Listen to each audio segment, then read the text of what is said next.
Assalamualaikum warahmatullahi wabarakatuh. Saya Riaida Santika dari kelompok 2 Prodi Ekonomi Syariah kelas C. Di sini saya akan menjelaskan tentang politik ekonomi Islam. Dalam politik ekonomi Islam, saya akan menjelaskan terlebih dahulu paradigma ekonomi Islam. Sistem ekonomi Islam memiliki perbedaan yang bersifat paradigmatik dengan sistem ekonomi konvensional. Sistem ekonomi Islam berbasis pada religious worldview and vision yang diderivasikan dari Al-Quran dan hadis yang secara diametrial.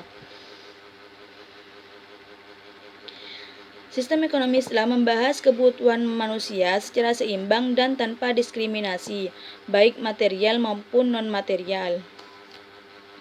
Dengan demikian, sistem ekonomi Islam akan berfokus pada optimisasi kesejahteraan dunia akhirat dan pemenuhan kebutuhan. Sistem ekonomi Islam bersandar pada sistem bagi hasil dan melarang riba, gharar, dan maisir. Menurut Garaudi menjelaskan bahwa apa yang dicapai negara-negara sosialis pun adalah semata-mata perubahan struktural di bidang hukum dalam pendistribusian hak milik. Negara kini menjadi pemilik mutlak dari hak milik. Akan tetapi, karena tidak dikontrol dan tidak beriman kepada nilai-nilai ilahiyah yang transenden, tidak ada yang mencegahnya menjadi lembaga dan aparatus yang menentukan hak-hak istimewa untuk dirinya seperti yang dilakukan oleh kaum kapitalis dan borjuis. Jadi, di samping perubahan struktural, hukum terhadap sistem hak milik pada dasarnya tidak terjadi perubahan mendasar dalam segi konsep hak milik itu sendiri, serta kelanjutannya atas hak bertindak, guna, dan distribusi. Selanjutnya, etika ekonomi politik. Etika ucap kali digunakan saling menggantikan dengan moral. Moral yaitu wacana normatif dan imperatif yang diungkapkan dalam kerangka yang baik dan yang buruk. Intinya, moral hendak menjawab persoalan sebagaimana seharusnya. Oleh karena itu, batas-batas antara wilayah etika dan politik sangat fleksibel.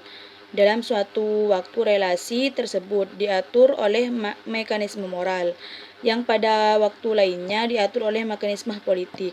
Interaksi antara dua mekanisme ini tergantung pada kontradiksi-kontradiksi sosial tertentu dan kemungkinan-kemungkinan objektif pencapaian tujuan kelas, bangsa, dan negara melalui tindakan yang sesuai dengan atau mengabaikan nilai-nilai dan norma moral. Dimensi aksi politik berperan menentukan rasionalitas politik.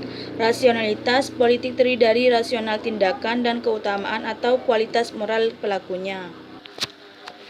Dan yang terakhir yaitu internalisasi worldview Islam. Sebenarnya istilah umum dari worldview hanya terbatas pada pengertian ideologis, sekuler, kepercayaan animistis, atau seperangkat doktrin-doktrin teologis dalam kaitannya dengan visi keduniaan.